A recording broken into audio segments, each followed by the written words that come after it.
When we left Sausalito, California in early December, we were excited to spend the next 3 weeks in one location where we could celebrate Christmas and New Year. Paso Robles, or as the locals call it, Paso Robles, California. Little did we know that this was a farmland surrounded by wineries and vineyards as far as the eye can see. Some of the highlights of our trip included visiting the elephant seals in Morro Bay, and our kids really enjoyed some of the amazing playgrounds that the town around had to offer.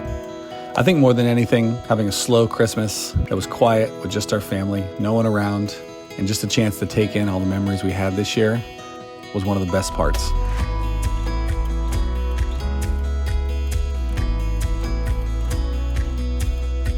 All right, I'm gonna show you around a little bit on this little farm country here that we rented for 3 weeks in Paso Robles. And as you can see behind me, and as I turn all the way around, if you just look closely, you'll notice a lot of vineyards. It's December, so it's not really prime season, but it's a really, really beautiful area. And as of course, behind me is a small kind of farmhouse that we rented. Tiny confines for our family, but you know what? We're making it work and we're having a great time, and we're looking forward to just spend the next 9 days here, enjoying as much of this beautiful country as we can.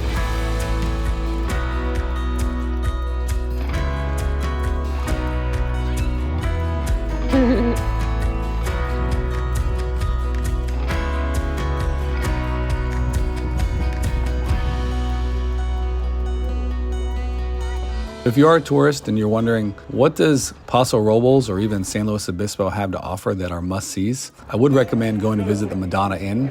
This is one of those places that can't be described properly in words. Even with the pictures you see online, it just doesn't do enough to explain how amazing and eclectic this hotel is. Every room is done so over the top that you have to go just to tell a story and come back and talk about it with your friends.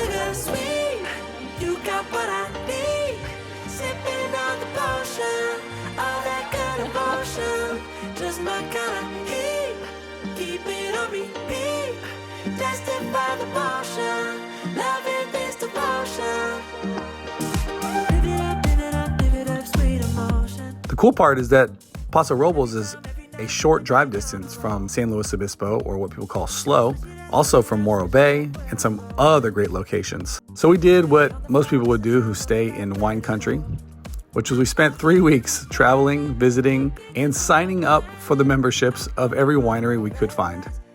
When the 3 weeks were finished, let's just say that our trailer was a little bit heavier, carrying about 14 bottles of wine that we didn't have before. All right, third winery in 4 days. No rain today, so Anna made us a reservation here on Tuesday for lunchtime at CASS, that's C-A-S-S Vineyards. Anna, what you thinking on this one? Only rule is it must have food for the children. Yep. And outdoor, must also have some outdoor playing areas to just keep them occupied. So yeah, they think that a farm means winery. So if we ever got a real farm with like animals and things, I don't think they'd know what to do with themselves. No olives, no grapes. Today's goal is to not sign up for another wine club. So we're wine clubbed out, and we're just gonna taste and enjoy. What do we have here on our first CASS wine tasting? 2020 Rockin' One Blanc. First sip test, 1 to 10. Where you got? Well, I really love wine. I just don't like this type. So we won't tell him it's not my favorite. Yeah. Is it better when you just gulp it? Yeah. Chug. You're not as Was that a hint of asparagus that I smelled in that wine? So today we are at the Sculpterra Vineyard. It's a sculpture garden as well as just acres and acres of vineyards back here. A little fun fact we just learned, each glass of wine is approximately 630 grapes. 1 barrel of wine is 24 bottles. So it's given us perspective as we look out across here. It's so beautiful, look at this.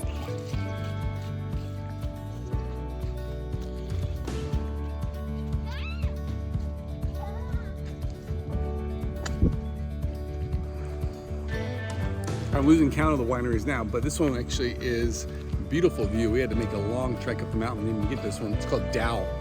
Behind me is the tasting room. Awesome. Check out the view over here though.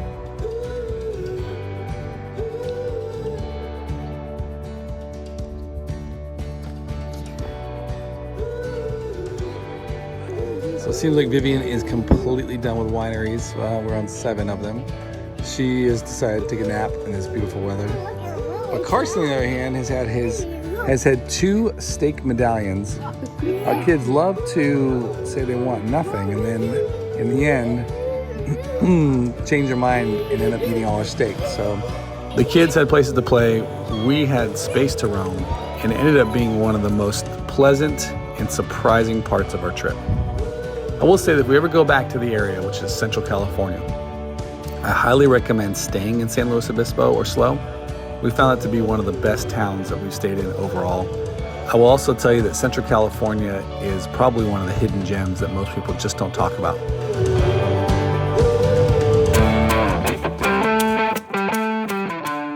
Hey guys, thanks again for watching this video.